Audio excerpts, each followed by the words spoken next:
بسم اللہ الرحمن الرحیم۔ السلام علیکم ورحمۃ اللہ وبرکاتہ۔ الحمد لولیہ والصلاة لنبیہ محمد وآلہ وصحبہ اجمعین، اما بعد۔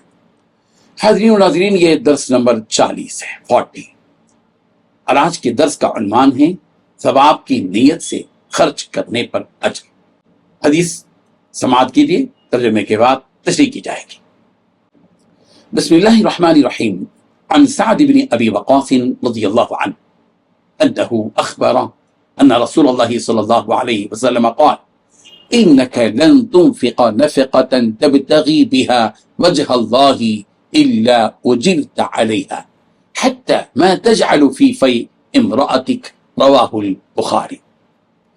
حضرت سعد بن ابی وقاص رضی اللہ عنہ سے روایت ہے کہ رسول اللہ صلی اللہ علیہ وسلم نے ارشاد فرمایا، تم جو بھی خرچ کرو جس سے اللہ کی رضامندی مقصود ہو، تمہیں اس پر اجر دیا جائے گا، یہاں تک کہ جو لقمہ تم اپنی بیوی کے منہ میں رکھو اس پر بھی اجر ملے گا۔ اس حدیث میں دو باتیں بتلائی گئی ہیں۔ پہلی بات، تم اللہ تعالیٰ کی رضامندی حاصل کرنے کے لیے جو کچھ خرچ کرو گی اس کا ثواب ضرور دیا جائے گا۔ دوسری بات، جو لقمہ تم اپنی بیوی کے منہ میں رکھو اس کا بھی ثواب ملے گا۔ بزرگان محترم، قرآن مجید میں اللہ تعالیٰ کی رضامندی کے سلسلے میں متعدد آیات موجود ہیں۔ ان آیات سے بہت ساری معلومات حاصل ہوتی ہیں اور نفع بخش سبق بھی ہم سب کو ملتا ہے۔ ایک مومن مسلمان کے لیے اللہ تعالیٰ کی رضامندی اس کی جان سے بھی زیادہ قیمتی ہوتی ہے۔ یہ ایمان کی آخری منزل ہے کہ بندہ اللہ تعالیٰ کی رضا کی طلب میں اپنی جان تک بیچ ڈالے۔ سورۃ البقرہ کی آیت نمبر 207 میں رب ذوالجلال نے ارشاد فرمایا، وَمِنَ النَّاسِ مَن يَشْرِي نَفْسَهُ ابْتِغَاءَ مَرْضَاتِ اللَّهِ وَاللَّهُ رَؤُوفٌ بِالْعِبَادِ۔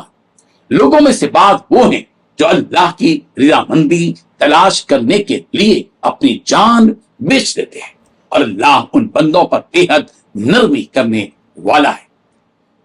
اس آیت میں اس حقیقت کا اظہار کیا گیا ہے، ایک مومن و مسلمان کو سب کچھ دیا جائے اور ساری نعمتوں سے نوازا جائے، لیکن اگر اس کو اللہ تعالیٰ کی رضامندی حاصل نہ ہو تو یقیناً وہ خوشیوں سے محروم مسلمان ہے۔ اسی لیے اللہ تعالیٰ نے جنت کی نعمتوں میں باغات اور نہروں کے ساتھ ساتھ پاکیزہ عورتوں کے دیے جانے کی خوشخبریاں جو دی ہیں، وہیں پروردگار نے وَرِضْوَانٌ مِّنَ اللَّهِ کی خوشخبری سنائی کہ جن خوش نصیبوں کو جنت میں داخل کیا جائے گا ان کو اللہ تعالیٰ کی رضامندی کی خوشخبری بھی دی جائے گی۔ چنانچہ سورہ آل عمران کی آیت نمبر 15 میں پروردگار نے ارشاد فرمایا، لِلَّذِينَ اتَّقَوْا عِندَ رَبِّهِمْ جَنَّاتٌ تَجْرِي مِن تَحْتِهَا الْأَنْهَارُ خَالِدِينَ فِيهَا وَأَزْوَاجٌ مُطَهَّرَةٌ وَرِضْوَانٌ مِّنَ اللَّهِ وَاللَّهُ بَصِيرٌ بِالْعِبَادِ۔ جو لوگ متقی بنی ان کے لیے ان کے رب کے پاس باغات ہیں جن کے نیچے سے نہریں بہتی ہیں، ان میں ہمیشہ رہنے والے ہیں، اور نہایت پاک صاف بیویاں،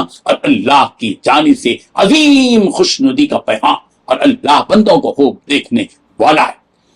بزرگان محترم، صحابہ کرام رضی اللہ عنہم کی شان یہ تھی کہ وہ ہمیشہ اللہ تعالیٰ کا فضل اور اس کی رضامندی طلب کیا کرتے تھے۔ سورۃ المائدہ کی آیت نمبر 2 میں رب ذوالجلال نے یوں ارشاد فرمایا، یبتغون فضلا من اللہ یبتغون فضلا من ربہم ورضوانا، جو اپنے رب کا فضل اور خوشنودی تلاش کرتے ہیں۔ اور صحابہ کرام نے اپنی زندگی اس مقصد کے لیے وقف کر دی تھی کہ اللہ تعالیٰ ان سے راضی اور خوش ہو جائے، اور وہ صحابہ اپنے مقصد میں 100% کامیاب بھی ہو گئے، رضی اللہ عنہم ورضوا عنہ۔ سورہ توبہ آیت نمبر 100 کہ اللہ تبارک و تعالیٰ نے یہ خوشخبری دی، اللہ ان سب سے راضی ہو گیا اور وہ سب کے سب اللہ سے راضی ہو گئے۔ رسول رحمت صلی اللہ علیہ وسلم نے اس حدیث میں، جس کی تشریح آپ سماعت فرما لیں، یہ خوشخبری اپنی امت کو دی کہ اللہ تعالیٰ کی رضامندی حاصل کرنے کے لیے تم جو کچھ کے خرچ کرو گے اللہ تعالیٰ کی جانب سے اس کا اجر و ثواب ضرور دیا جائے گا۔ ان اللہ لا یضیع اجر المحسنین، نیک کام کرنے والوں کے اجر کو پروردگار کبھی ضائع نہیں کرے گا، وہ تو برابر دے گا، وہ تو انصاف کرنے والا اور احسان کرنے والا ہے، اور ظلم ذرہ برابر بھی پروردگار ہرگز ہرگز نہیں کرتے. رائی کے دانے کے برابر بھی پروردگار ان اللہ لا یظلم مثقال ذرہ، ذرہ برابر بھی پروردگار ظلم نہیں کرتے.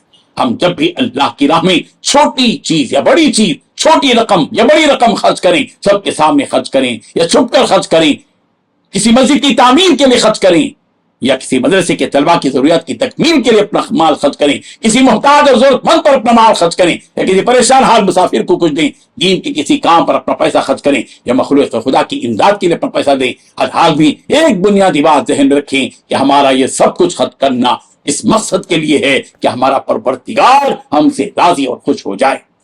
اس حدیث میں دوسری اہم بات یہ بتائی گئی کہ اگر تم اپنی بیوی کے منہ میں ایک لقمہ بھی رکھ دو، یعنی اپنے ہاتھ سے بیوی کو کوئی لقمہ کھلا دو، تو اس پر بھی اللہ تعالیٰ اجر و ثواب عطا فرماتے ہیں. عموماً شوہر کا بیوی کو اپنے ہاتھوں سے لقمہ کھلانا اور بیوی کا اپنے شوہر کو اپنے ہاتھوں سے لقمہ کھلانا ایک دنیاوی عمل سمجھا جاتا ہے، اور یوں سمجھا جاتا ہے کہ اس پر کوئی اجر نہیں دیا جاتا. اور اکثر میاں بیوی اس طرح کے عمل کو دین کا کام تصور بھی نہیں کرتے، بلکہ یوں سمجھتے ہیں کہ ایک دنیاوی کام ہے. رسول رحمت صلی اللہ علیہ وسلم نے اس شوہر کو جو اپنی بیوی کے منہ میں لقمہ رکھتا ہے خوشخبری سنائی ہے کہ اس کے اس عمل پر بھی اجر و ثواب دیا جاتا ہے. اس حدیث میں اس جانب بھی اشارہ ہے کہ صرف عورت کا اپنے شوہر کو کھلانا ہی معاشرے میں معمول نہ رہے، بلکہ شوہر بھی اپنی بیوی کو اپنے ہاتھوں سے کھانا کھلائے. اس دیواری زندگی کی حقیقت سے ناواقف لوگ بعض اوقات شرم محسوس کرتے ہیں کہ کیسے شوہر اپنی بیوی کو اپنے ہاتھوں سے کھلائے. اگر یہ شرم و حیا کے خلاف بات ہوتی تو رسول رحمت صلی اللہ علیہ وسلم اس قسم کے عمل پر اجر و ثواب کی خوشخبری نہ دیتے. یہاں ایک اور بات بھی ذہن میں رہے کہ عام طور پر لوگ دوسروں پر خرچ کرنے کو ثواب سمجھتے ہیں اور اس کو صدقہ اور خیرات کے زمرے میں شمار کرتے ہیں، لیکن اگر کوئی اپنی بیوی پر خرچ کرتا ہے تو ایسے وقت نہ اجر و ثواب کا تصور ذہن میں رہتا ہے اور نہ ہی اس کو صدقہ سمجھا جاتا ہے.